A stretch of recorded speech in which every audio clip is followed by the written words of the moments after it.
क्या पिछले जन्मों का हिसाब चुकाने आती है संतानें? पूर्व जन्म के कर्मों से ही हमें इस जन्म में माता पिता, भाई बहन, पति पत्नी, प्रेमिका, मित्र शत्रु, सगे संबंधी इत्यादि संसार के जितने भी रिश्ते नाते हैं वे सब मिलते हैं, क्योंकि इन सब को हमें या तो कुछ देना होता है या इनसे कुछ लेना होता है। वैसे ही संतान के रूप में हमारा कोई पूर्व जन्म का संबंधी ही आकर जन्म लेता है, जिसे कि शास्त्रों में 4 प्रकार का बताया गया है। नंबर 1, ऋणानुबंध।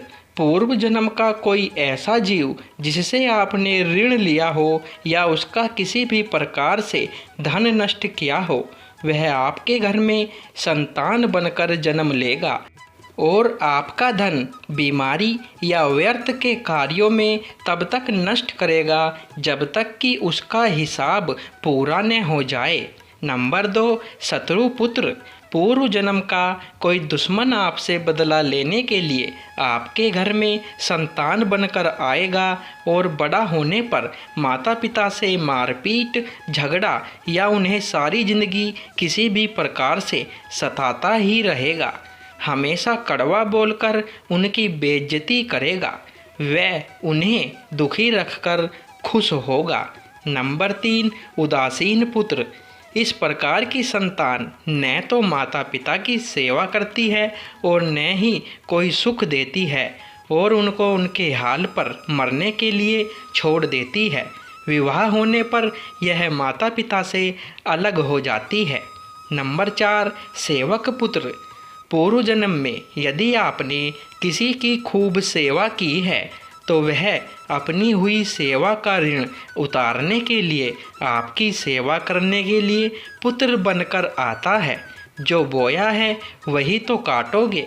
अपने माँ बाप की सेवा की है तो ही आपकी औलाद बुढ़ापे में आपकी सेवा करेगी, वरना कोई पानी पिलाने वाला भी पास में न होगा। आप यह न समझे कि ये सब बातें केवल मनुष्य पर ही लागू होती है। इन 4 प्रकारों में कोई सा भी जीव भी आ सकता है। जैसे आपने किसी गाय की निस्वार्थ भाव से सेवा की है तो वह भी पुत्र या पुत्री बनकर आ सकती है। यदि आपने गाय को स्वार्थवश पालकर उसके दूध देना बंद करने के पश्चात उसे घर से निकाल दिया हो तो वह ऋणानुबंध पुत्र या पुत्री बनकर जन्म लेगी। यदि आपने किसी निरपराध जीव को सताया है तो वह आपके जीवन में शत्रु बनकर आएगा। इसीलिए जीवन में कभी किसी का बुरा नहीं करें, क्योंकि प्रकृति का नियम है कि आप जो भी करोगे उसे वह आपको इस या अगले जन्म में वह 100 गुना करके देगी। यदि आपने किसी को 1 रुपया दिया है तो समझो आपके खाते में 100 रुपया जमा हो गए हैं।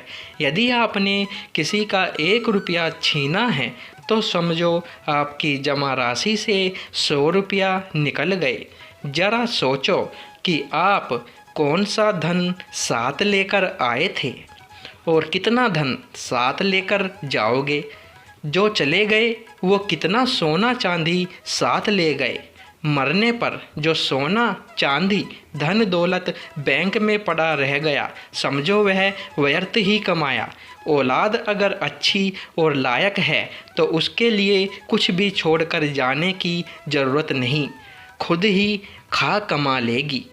और अगर बिगड़ी और नालायक औलाद है तो उसके लिए जितना मर्जी धन छोड़कर जाओ, वह चंद दिनों में सब बर्बाद करके ही चैन लेगा।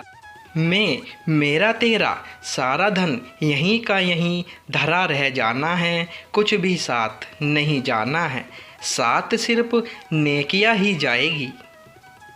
दोस्तों, ये जानकारी आपको पसंद आई हो तो वीडियो को लाइक, शेयर और चैनल को सब्सक्राइब करें। धन्यवाद दोस्तों।